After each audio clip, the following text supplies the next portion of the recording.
Bismillahirrahmanirrahim. Wazaqal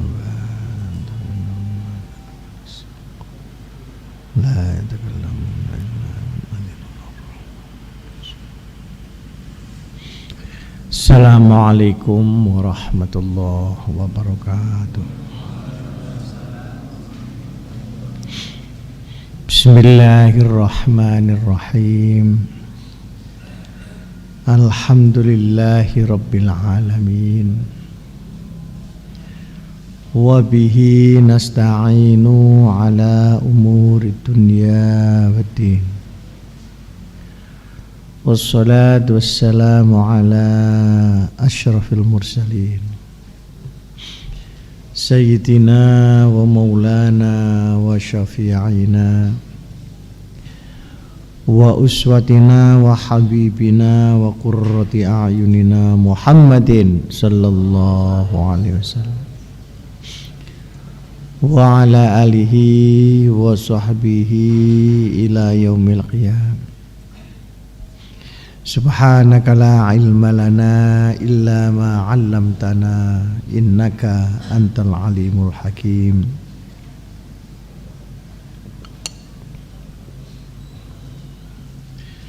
Rabbana atina min ladunka rahmah wa hayyi' lana min amrina rasyada. Amma ba'd. Anak-anak sekalian,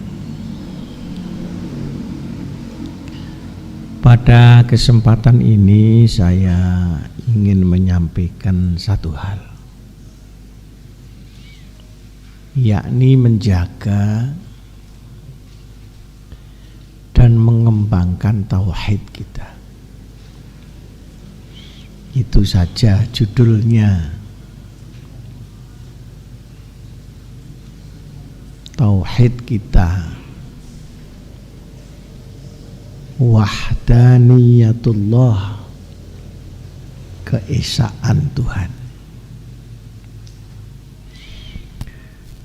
Di dalam agama Islam, kata kunci dari tauhid adalah la ilaha illallah.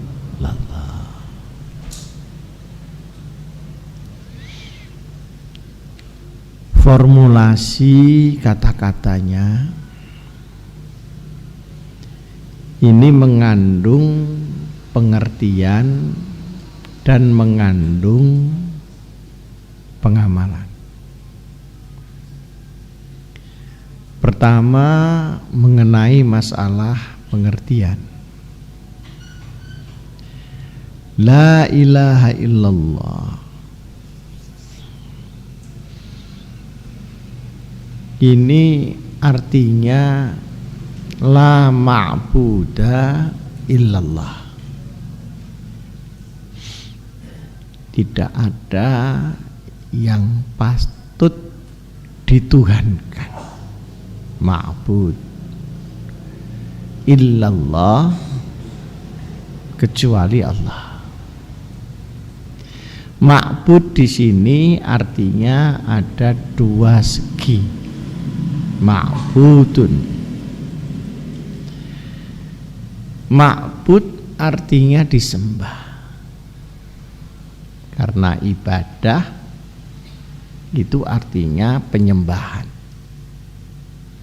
Jadi la ma'buda, tidak ada yang boleh disembah kecuali Allah.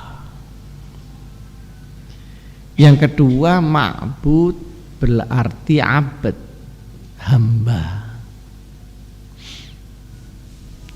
Kalau ma'bud diartikan hamba, menghamba, maka la ma'buda illallah artinya tidak ada yang boleh ditaati kecuali Allah.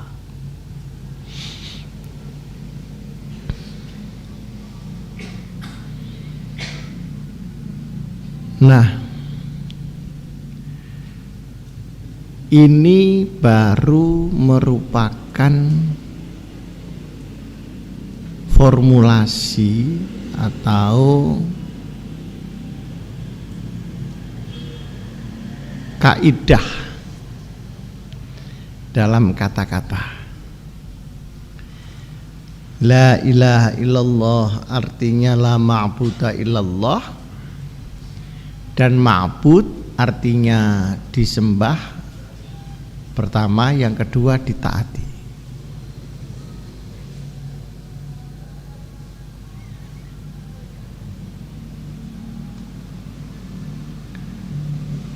Kenapa la ilaha illallah dimulai dengan kalimat negatif? Kalau bahasa Arab itu disebut an-nafyu. La ilaha, tidak ada Tuhan. Itu didulukan. Baru illallah, kecuali Allah. Kenapa tidak langsung saja menggunakan kalimat isbat, kalimat afirmatif? Isbat itu afirmatif. Allahu ilahun, Tuhan, Allah adalah Tuhan. Kenapa digunakan kalimat negatif? Artinya kalimat an-nafyu, meniadakan dulu baru ada keputusan. An-nafyu artinya meniadakan, isbat menetapkan. La ilaha, tidak ada Tuhan. Karena kalau orang dibiarkan berpikir tentang Tuhan tanpa agama, Tuhannya akan jatuh di luar Allah, menuhankan lautan, api,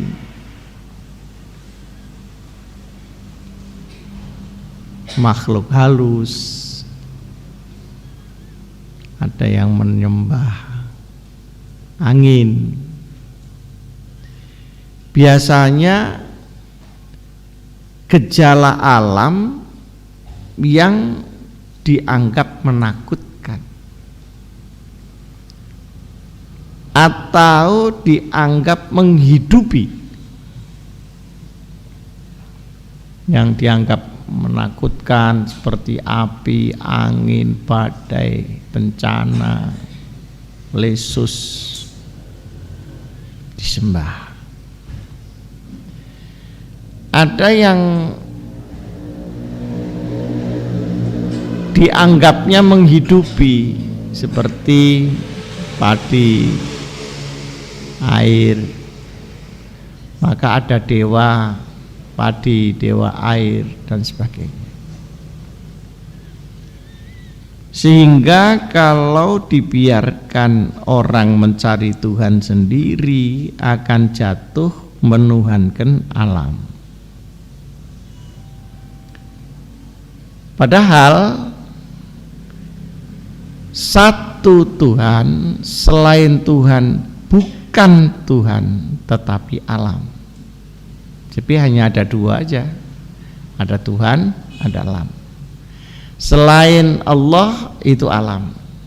Tidak ada unsur kealaman di dalam Allah, dan tidak ada unsur ketuhanan di dalam alam. Ini pas, bandrol.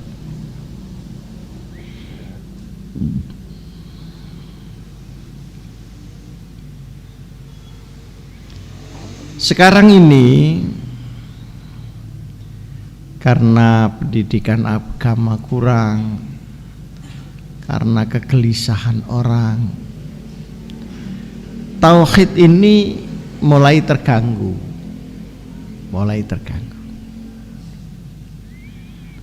Mulai orang menuhankan kebutuhan, menuhankan alam, menuhankan alam gaib dan semacamnya.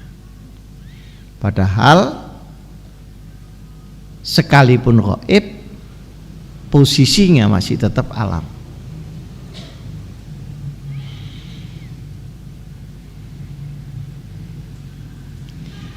Faktor-faktor yang membuat tauhid kita terganggu, pertama masalah pengertian.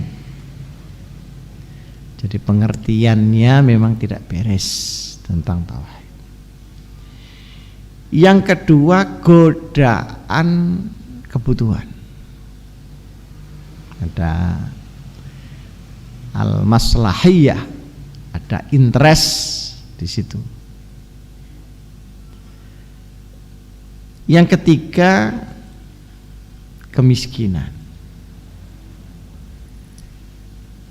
atau ketidakterjangkauan. Kalau kemiskinan itu khusus menyangkut masalah ekonomi. Kalau ketidakterjangkauan itu orang yang ingin memaksakan sesuatu ternyata gagal.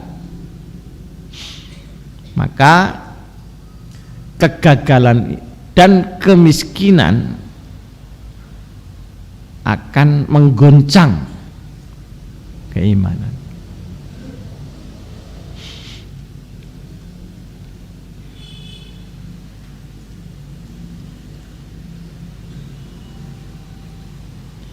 Di dalam hadis Rasulullah sallallahu alaihi wasallam, kadal fakru ayyakuna kufran.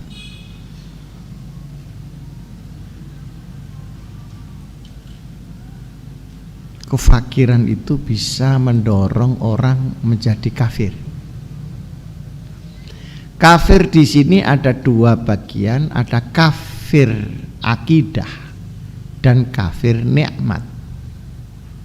Kafir akidah artinya dia keluar dari Islam. Seperti orang bunuh diri sekeluarga. Bunuh diri itu adalah kekufuran. Dia keluar dari Islam. Ada kufur artinya dia tidak lagi bisa bersyukur kepada nikmat Allah. Ini adalah faktor-faktor pengganggu tauhid. Oleh karenanya, posisi tauhid kita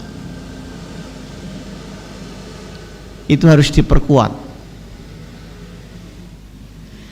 Memperkuatnya ada beberapa faktor. Pertama, memproses pengertian menjadi penghayatan. Jadi bagaimana pengertianmu terhadap la ilaha illallah ini diproses menjadi rasa terhadap la ilaha illallah itu. Penghayatan itu beda dengan pengertian. Pengertian semata-mata jalurnya adalah rasio. Tapi penghayatan adalah kelanjutan rasio itu kemudian diterima oleh rasa. Di dalam ilmu tarekat itu kan cara. Tarekat itu bahasa Arab secara etimologis artinya cara.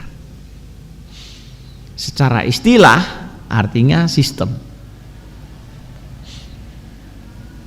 Sistem untuk memproses orang semakin dekat dengan Allah Subhanahu wa taala.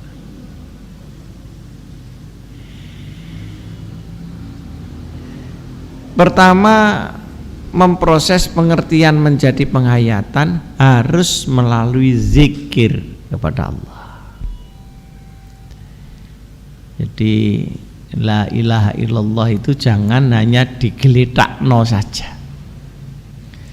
Setiap kamu mengucapkan la ilaha illallah itu harus diucapkan dengan hati yang terbuka.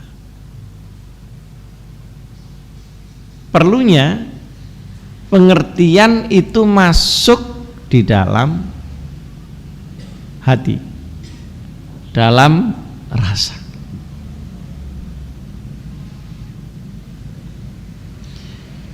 Nah, yang dimasukkan ini apa? Yang dimasukkan adalah makna dari formulasi la ilaha illallah itu. Nah, ini bedanya zikir model Islam dengan semedi atau apa itu orang-orang kebatinan itu yang denger begitu itu. Ini bedanya di situ. Kalau zikir Islam karena dia mengucapkan dengan kata-kata, kata-kata itu dimengerti, maka kata dan pengertian itulah yang dihayati. Ini lebih aman. Tapi kalau orang kebatinan, zikirnya itu namanya apa itu ya? Ada kok istilahnya sendiri itu. Semedi atau meditasi itu kan bahasa Londo ya, meditasi. Semedi, kemudian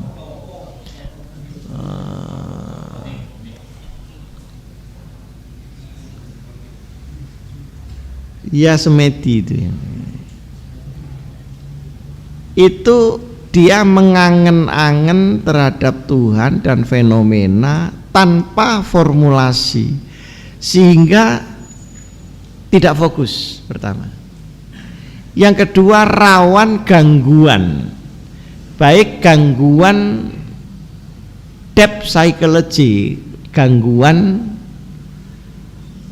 kejiwaannya dia sendiri, atau gangguan dari makhluk halus.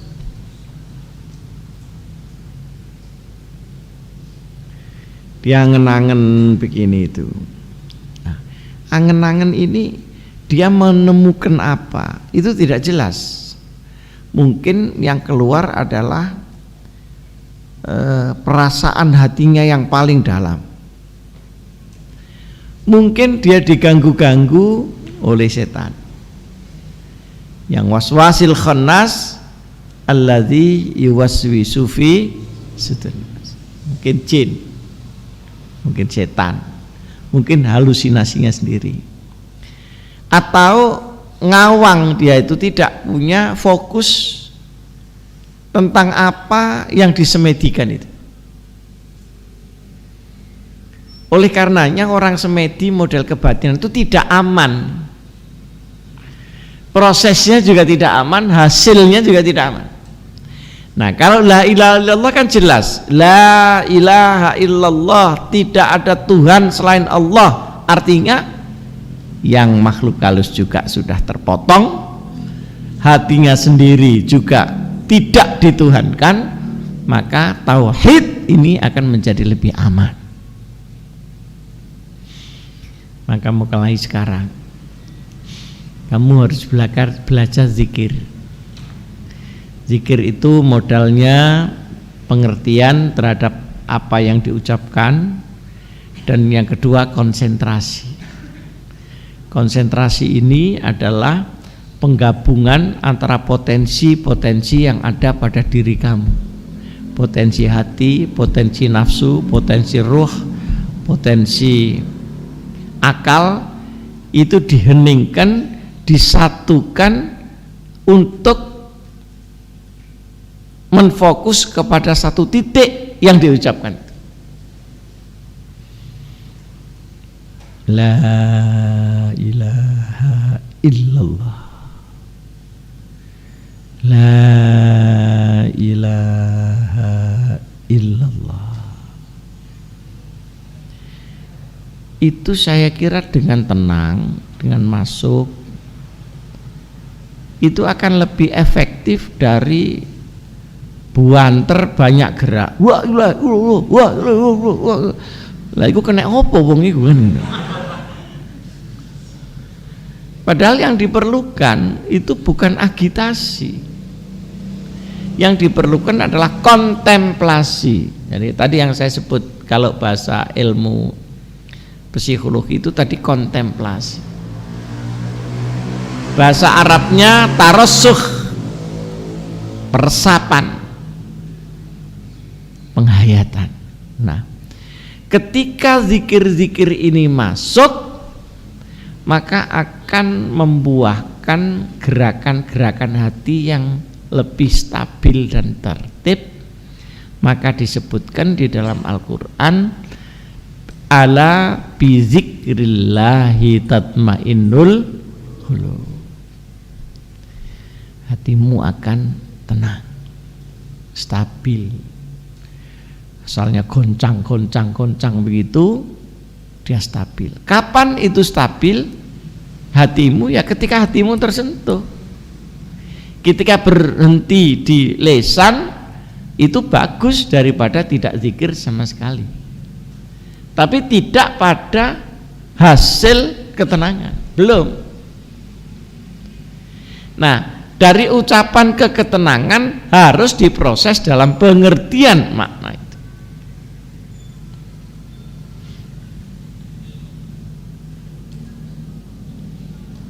Tauhid kita ini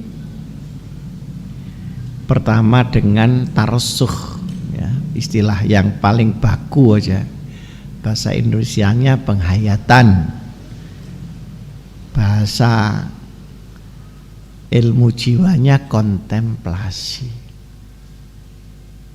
Nah, kemampuan kontemplasi kita ini masih rawan pengaruh. Oleh karenanya Rasulullah Shallallahu Alaihi Wasallam bersabda, al-iman yazdad wa yanqus.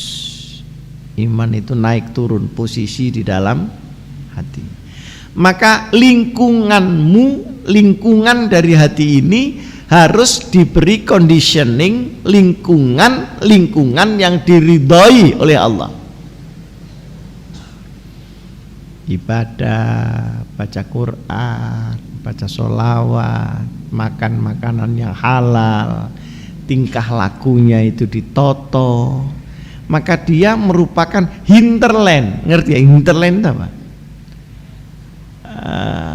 apa? Seperti kita di Tenggerayam ini hinterlandnya ada Gunung Semeru, ada apa nih itu apa? Landscape atau latar belakangnya. Maka dengan Quran, dengan sholawat, dengan ibadah, maka akan terjaga. Sekarang ini tauhid kita ini dibahayakan hampir pada segala jurusan. Jurusan yang pertama adalah jurusan yang menjauhkan atau membikin tidak percayanya manusia kepada kekuasaan Allah.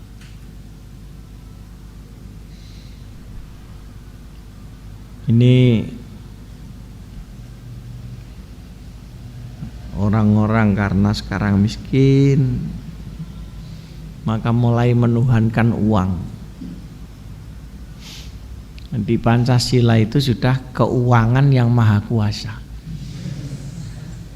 Semua ujung-ujungnya uang.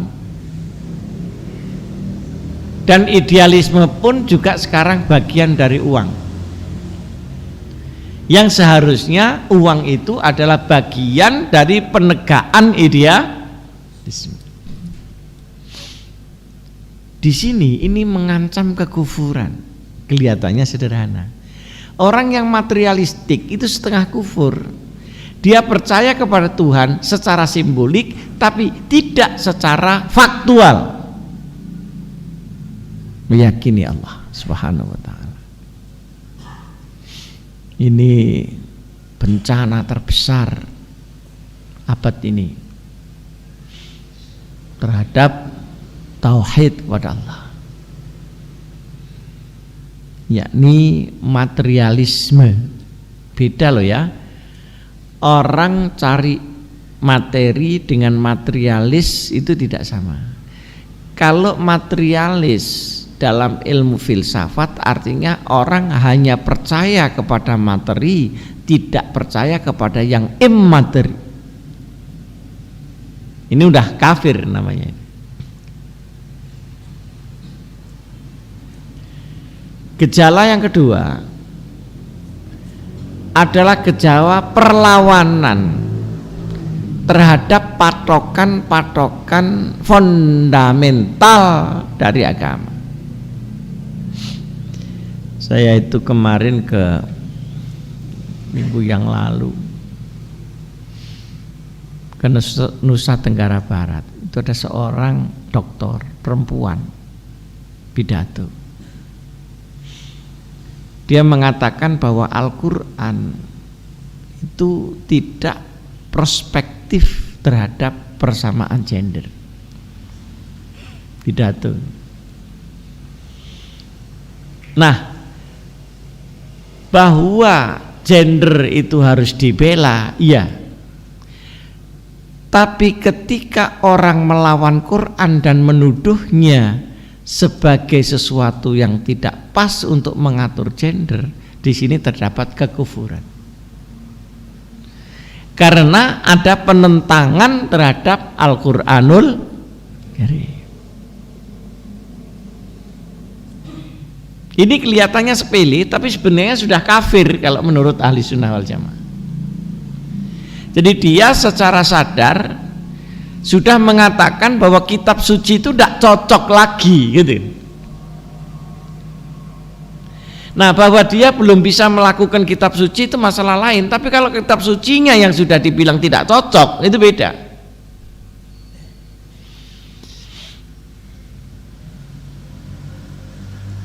Itu mengenai masalah gender. Bahwa orang berjuang untuk membela hak-hak perempuan tentu bagus. Tapi kalau kemudian Qur'annya yang dicaci maki, sebetulnya dia masuk daerah kufur. Karena salah satu rukun iman adalah iman kepada Al-Qur'an.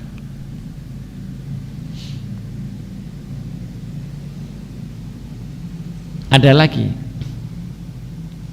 poligami, bahwa orang tidak suka kepada poligami boleh kalau memang dia jujur, karena biasanya kalau laki-laki tidak suka kepada poligami itu biasanya tidak jujur.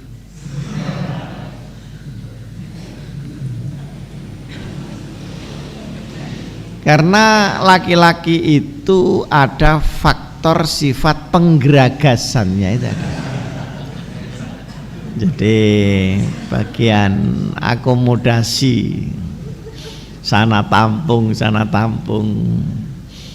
alasannya kemanusiaan, humanitas. Bahwa orang tidak suka poligami boleh, bahwa orang tidak suka dipoligami juga boleh. Tapi orang tidak boleh melawan ayat Quran yang membolehkan poligami itu. Misalnya ini sebuah rumah, Quran itu sebuah rumah, kamarnya banyak. Kalau saya ngambil kamar yang nomor 1 enggak mau, saya kamar nomor 2 enggak cocok, itu enggak apa-apa.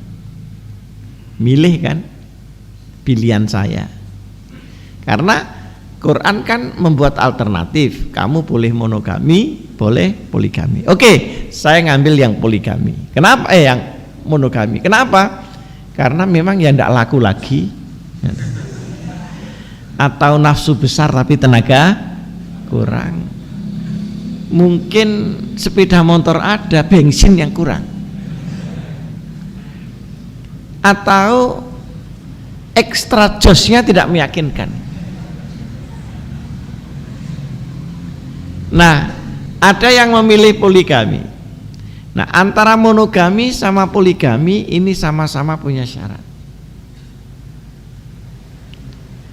Tetapi kalau melawan ayatnya itu tidak boleh. Saya sudah sering ingatkan itu pada orang NU, pada perempuan-perempuan. Jangan percaya kalau ada orang laki-laki kampanye anti poligami, itu jangan percaya. Anti poligami itu berarti pro keselingkuhan. Nah, yang benar apa? Ya nerimalah kalau memang istrinya cuma satu, ndak berani dua, ya ngaku saja ndak berani, jangan lalu anti. Kalau saya ditanya dulu itu bagaimana Pak Hasim, saya pilih monogami. Nah, kenapa? Karena mau poligami ndak berani, bukan ndak mau. Kan beda kan ya, ndak mau. Karena ilmunya ini belum dikuasai ilmunya.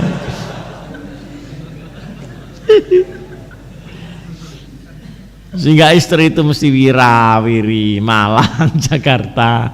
Padahal mestinya kan harus diisi satu-satu kan gitu.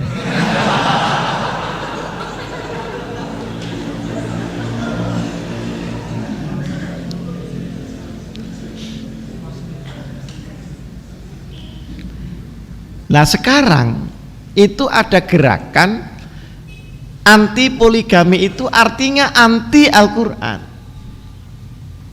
Nah ini, jadi sudah diekseskan ke sana.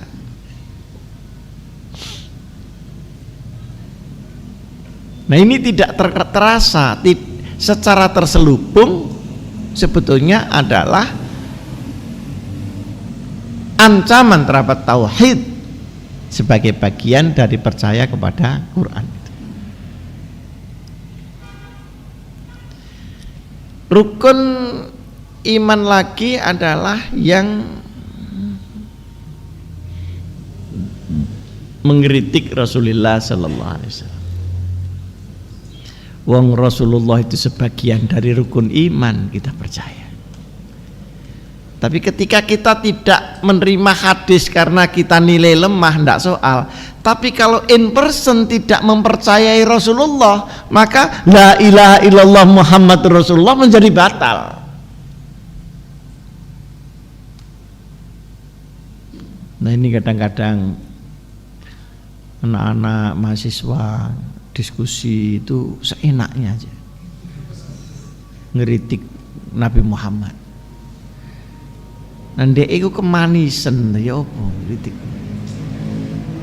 Begini-begini ini adalah gangguan-gangguan terselubung yang ujung-ujungnya merusak tauhid. Nah, yang paling banyak adalah takhayul, khurafat. Karena orang sudah tidak lagi punya kemampuan secara rasional, makanya aneh-aneh, seperti lumpur dilempari kambing, tambah meledos karena mangkel lumpurnya itu. Ini gangguan terhadap tauhid, itu musyrik. Nah, sekarang hubungan antara tauhid itu dengan pertolongan sosial kemanusiaan. La ilaha illallah, tidak ada yang bisa disembah ditaati selain Allah. Oke, iyyaka na'budu wa iyyaka nasta'in. Allah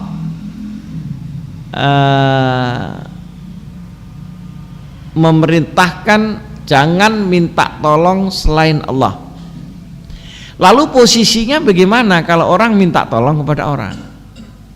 Nah, kalau orang minta tolong kepada orang itu tidak boleh diyakini sebagai sumber pertolongan, tapi diyakini sebagai perantara pertolongan Allah Subhanahu wa ta'ala.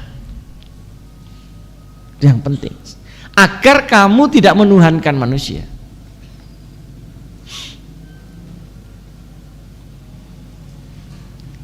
Baik itu berupa manusia maupun berupa barang, benda. Ada punya keris. Keris itu ada yang mandi, ada. Biasanya ditempeli jin di situ atau ditempeli apa. Tapi itu tetap sarana. Prima causanya harus kepada Allah Subhanahu wa ta'ala. Akik katanya kalau digosok metu butone. Dulu orang menggunakan akik begini, kalau dia meyakini bahwa ini sumber kekuatan, ya musyrik. Tapi kalau ini Allah memberikan kekuatan tertentu, nah bukan dari sini tapi dari Allah, nah tidak musyrik. Karena setiap benda itu oleh Allah diberi kekhususan kekuatan. Kekuatan air tidak terbakar. Kekuatan pohon pisang itu kalau ada orang kebal itu dicoba pedangnya itu ditancapkan dulu di pohon pisang baru dipakai, biasanya jebol. Nah, apa hubungannya pohon pisang dengan kesaktian orang itu? Ada tanaman yang rawe yang gatal, pernah dengar ya? Rawe. Oh, kalau kita di semak-semak suka kena rawe. Itu kalahnya pakai ranting atau pohon kelampis yang durinya banyak itu. Nah, yang suka mengeluarkan getah lalu bisa dipakai lem. Kalau kamu mencuklek apa? Mematahkan apa? Kelampis ini kemudian disai. Kamu nginjak rawe itu tidak gatal. Nggak percaya silahkan buktikan.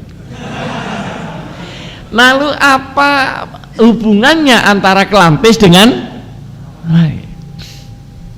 Nah, ini kalau saya mengatakan bahwa ini sebuah khasiat, ya tidak musyrik. Tapi kalau sebuah kekuatan independen yang lepas dari kekuatan Allah, maka menjadi musyrik. Tapi kalau ini kita yakini Allah telah memberikan sebagian dari kekhususan kepada benda ini, nah tidak apa-apa. Jadi kembalinya tetap kepada Allah. Ular besar itu kalau dipukul dengan carang yang kecil dia akan lumpuh. Bayar sebesar apapun juga ular itu. Misalnya ular yang besar yang sanggup makan sapi itu. Besar. Itu sama ranting bambu segian ini kecil. Nggak usah apa keras-keras mukulnya, asal tersentuh aja langsung dia lumpuh. Nah, ini namanya khasiat.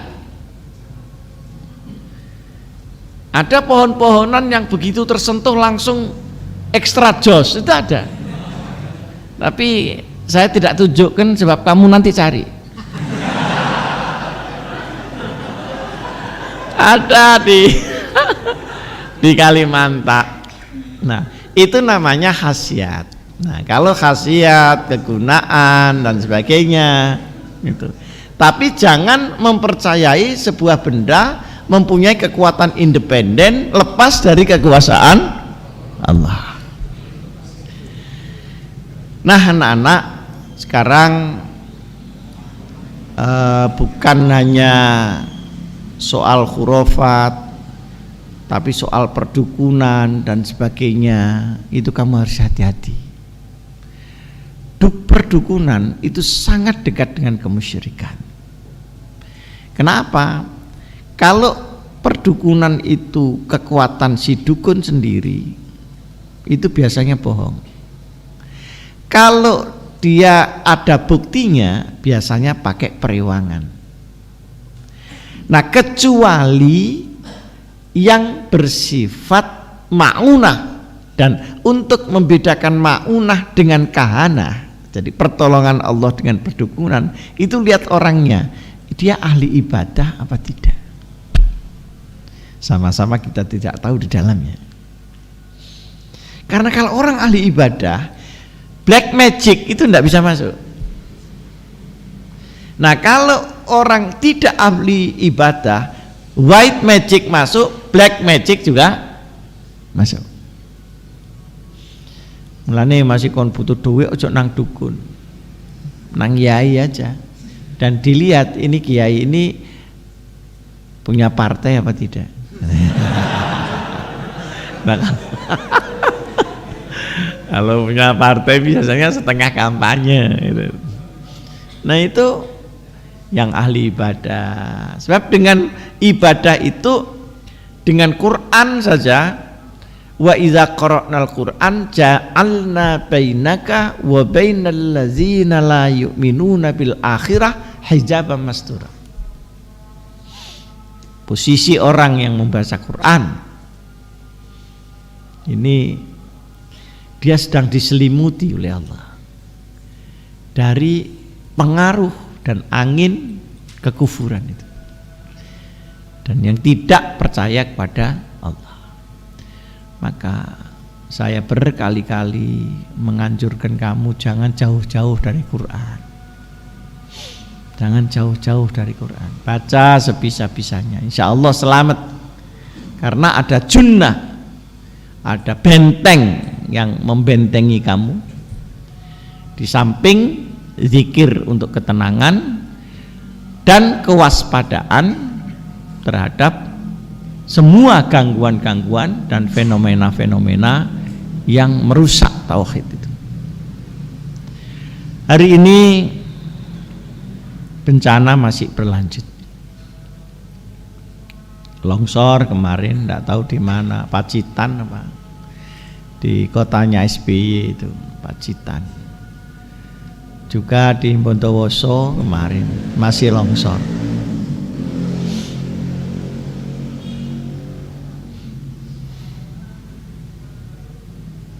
Nah, orang sudah istighosah, tapi kok enggak mandi-mandi?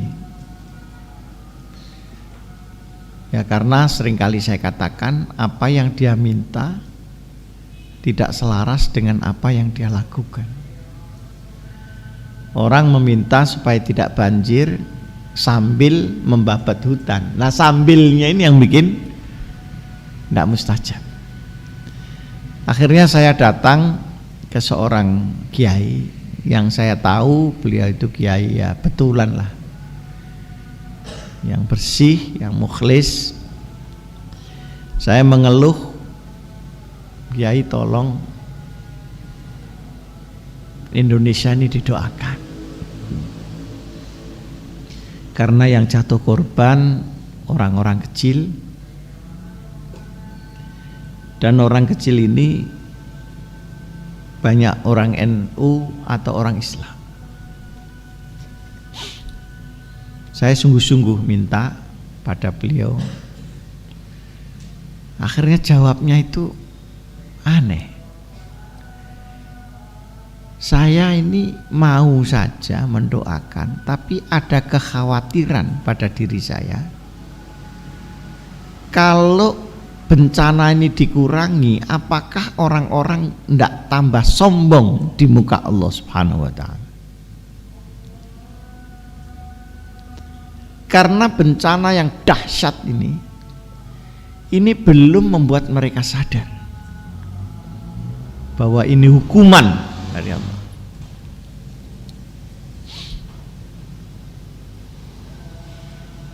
Apalagi seandainya dikurangi. Lalu bagaimana ya? Ya Ada waktunya saya nanti mendoakan, sekalipun tidak sekarang. Akhirnya saya pulang tuh mikir-mikir, Indonesia ini memang aneh. Yang berdoa tidak mandi, yang doanya mandi belum mau mendoakan. Berarti keterlantaran suasana ini masih cukup panjang. Oleh karenanya hati-hati di tengah-tengah goncangan yang tadi saya sebut tauhid plus goncangan alam ini semuanya, kamu harus takarrub kepada Allah. Hati-hati bertindak di rumah, di pesantren, dan juga di kampus. Sekarang tidak ada lagi yang menjamin keamanan selain Allah. Siapa? Saya kemarin ngeri dari Jakarta naik Sriwijaya. Begitu mau landing hujan deras, kabut. Dan kabut itu sampai di tanah, itu kabut masih. Jadi kelihatannya pilot ini nggak jelas jalan ini, jalan apa runway-nya. Jadi Juwatang itu landingnya itu seloro kabel ya pokoknya. Begitu sudah berhenti, pintunya nggak bisa dibuka. Wah, akhirnya digolek notang gawedi dicoplok iku. Tak bayang lagi nek ono apa-apa terus pintunya ndak bisa dibuka. Jadi sekarang itu ya sudah terserah pada Allah saya menjadinya. Kenapa? Karena saya tidak mungkin tidak pergi. Tidak mungkin tidak keliling Indonesia karena itu tugas saya. Tidak mungkin saya tidak berangkat dari Malang ke Jakarta. Akhirnya ya Allah.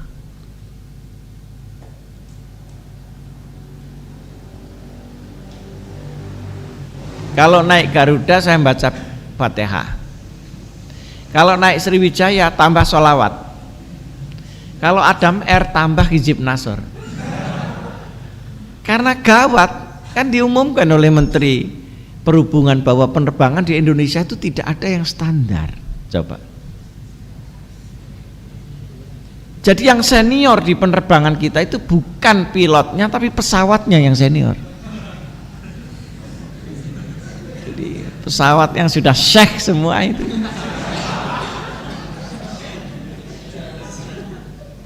Jadi secara sadar atau tidak sadar kita sedang berada dalam kepungan bencana, baik bencana tauhid, bencana akhlak maupun bencana alam. Semoga Allah Subhanahu wa taala melindungi kita sekalian. Allahumma sholli ala sayyidina Muhammad wa sallim radhiyallahu anhu sahabat Rasulillah ajma'in alhamdulillahirabbil alamin.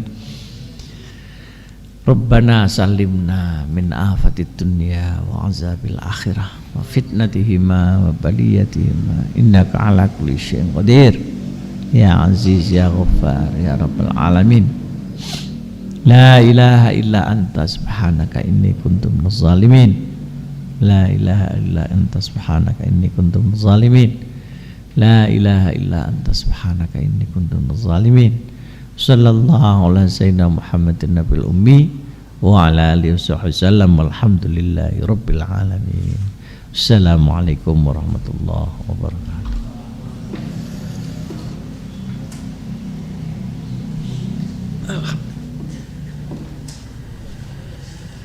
Siapa ini mami ini? Mami, saya datang.